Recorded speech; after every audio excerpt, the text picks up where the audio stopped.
Les bons conseils du bricolage, et fini la galère. Pour faire votre moteur à mouvement perpétuel, il vous faudra un ventilateur de PC. Donc impératif de prendre un ventilateur 12 volts avec, vous voyez, 7 hélices. Vous prenez 7 rondelles métalliques de taille identique et vous allez prendre des aimants de disque dur.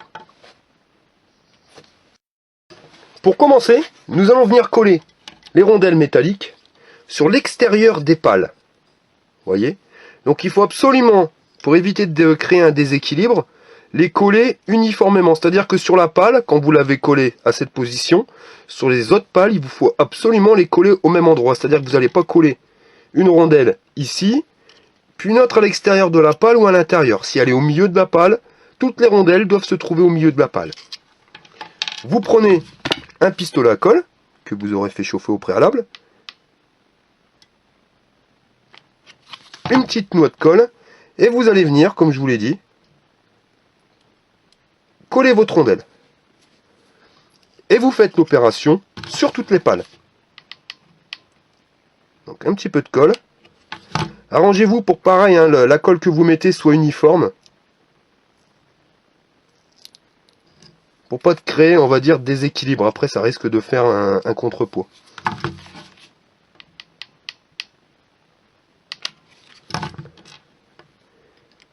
Et vous répétez l'opération sur toutes les pales. Voilà, donc les rondelles métalliques ont été collées, comme vous pouvez le voir. Maintenant, nous allons coller les aimants. Alors sur les aimants, il est impératif, donc c'est de récupérer des aimants de disque dur. Pourquoi? Parce que vous avez la même magnétisation. D'en récupérer donc 3 entiers et un quatrième que vous auriez coupé en deux. Vous voyez?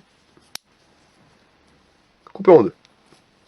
Donc vous allez prendre le premier des plus gros aimants et vous allez venir le coller sur un coin. Vous voyez?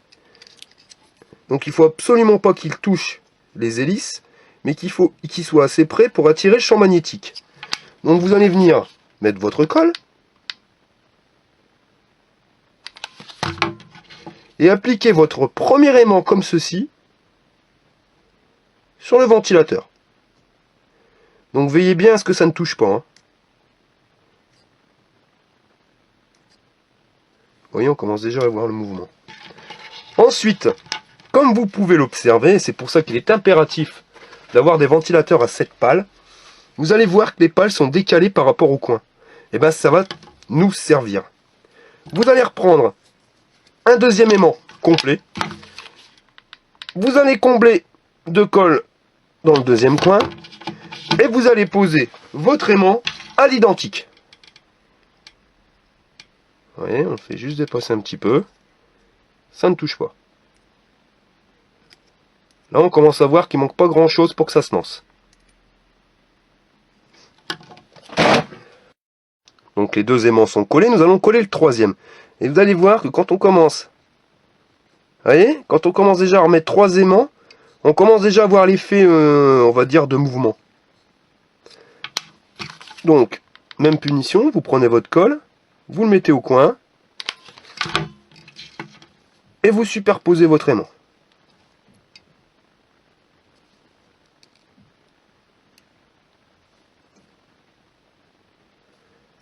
Voilà. Il ne nous restera plus qu'à mettre le dernier aimant. Alors le dernier, c'est le plus délicat à positionner. Je vais vous faire voir. Donc le plus délicat des aimants, ça va être le quatrième, donc le demi-aimant. Pourquoi demi? Pour qu'il y ait un champ magnétique qui soit inférieur aux autres. Parce que si vous avez un champ magnétique qui va être identique sur les 4 coins, au bout d'un moment, votre moteur va s'arrêter.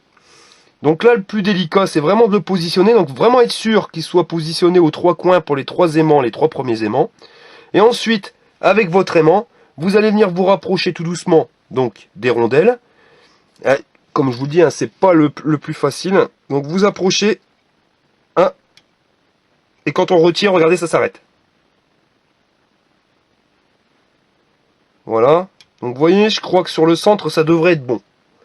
Donc on va recommencer. On l'approche. Ouais. Et c'est vraiment à l'impulsion.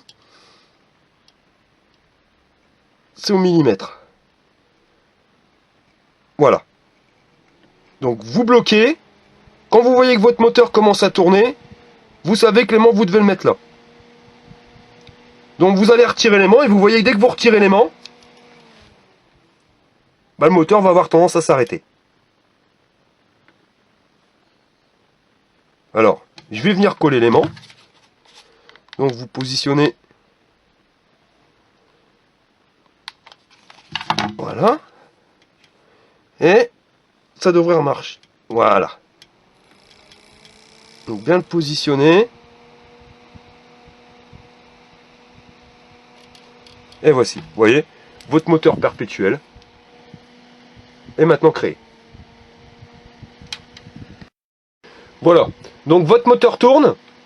Vous allez le poser sur la table pour être sûr que vos aimants sont bien réglés, parce qu'il y arrive, hein, je ne vais pas vous mentir, sur ce tuto, j'ai dû recommencer 4 fois au niveau des aimants, parce qu'il suffit juste qu'il y ait un des aimants qui soit pas bien positionné, et votre moteur va prendre du retard et va finir par s'arrêter.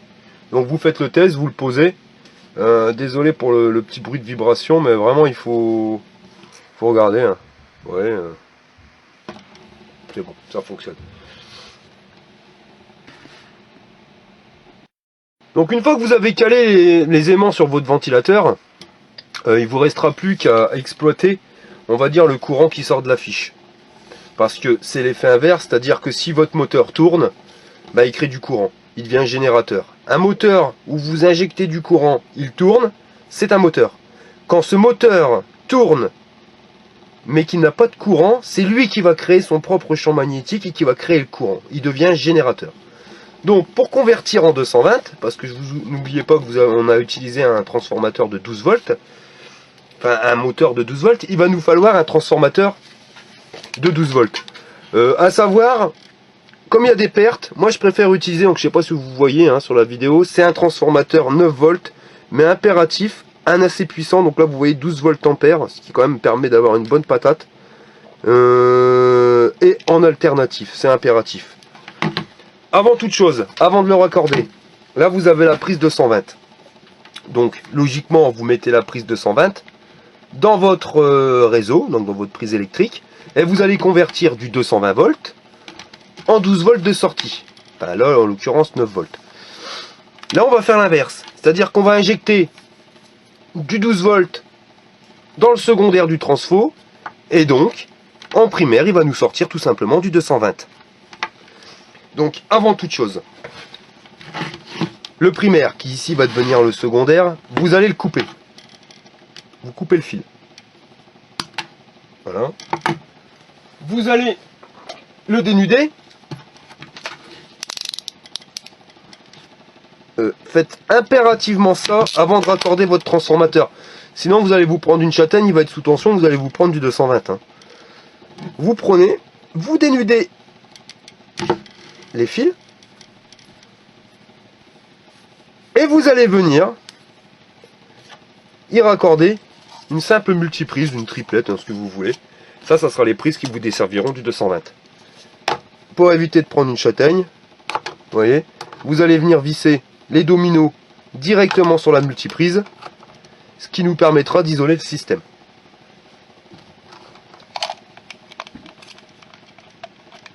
Donc avec un tournevis, vous venez brancher les deux fils sur le domino.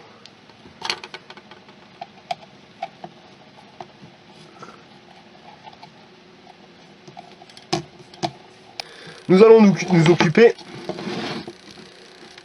du primaire. Donc vous allez prendre la sortie, vous allez couper le fil, venir le dénuder.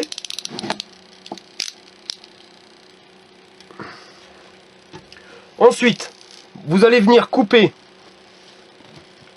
le fil du ventilateur. On va essayer de récupérer, de couper directement la gaine. Vous allez couper le fil jaune.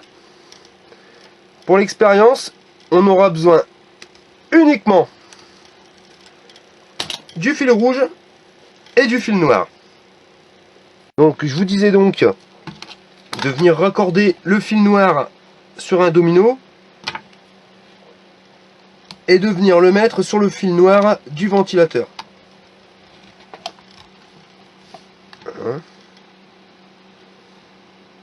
Par contre, n'oubliez pas, il est vraiment impératif d'avoir branché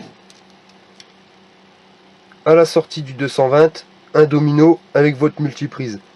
Si vous n'avez qu'un appareil à raccorder, genre une seule ampoule, un seul circuit éclairage, vous n'êtes pas obligé de mettre la multiprise. Là, c'est vraiment pour la démonstration.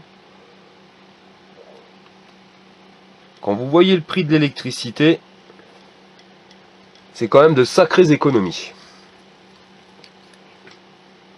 Vous voyez? Donc là, vous avez le transfo. Et là, dans la logique, vous devez avoir 220 volts directement à l'intérieur de votre prise.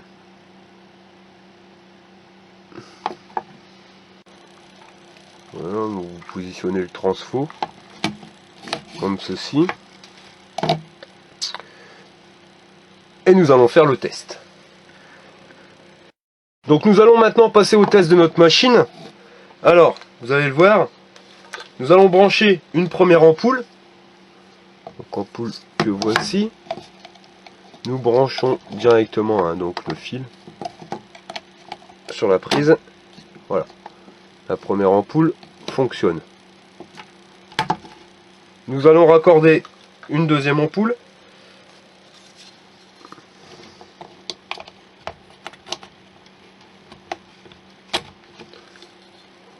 Vous voyez, les deux ampoules fonctionnent parfaitement. Et nous allons maintenant brancher une troisième ampoule. Donc c'est des ampoules 70 watts. Je ne sais pas si on le voit sur la vidéo. Mais 70 watts. Donc vous voyez, 70, 140, cela c'est pas énorme. Bon, je vous dis, on peut faire facilement 1000 watts. Mais oubliez tout ce qui va être appareillage électronique. Là, l'électronique, vous risquez d'avoir des soucis. Si vous branchez un appareillage électronique, je vous garantis pas qu'il tienne un an avec ce système-là. Même si ça pourrait fonctionner, mais il y aura quand même des variations de tension. Et voilà. Nous venons de raccorder 3 ampoules. Vous voyez, très simplement. Aucune triche, aucune. 3 ampoules fonctionnent sur notre système.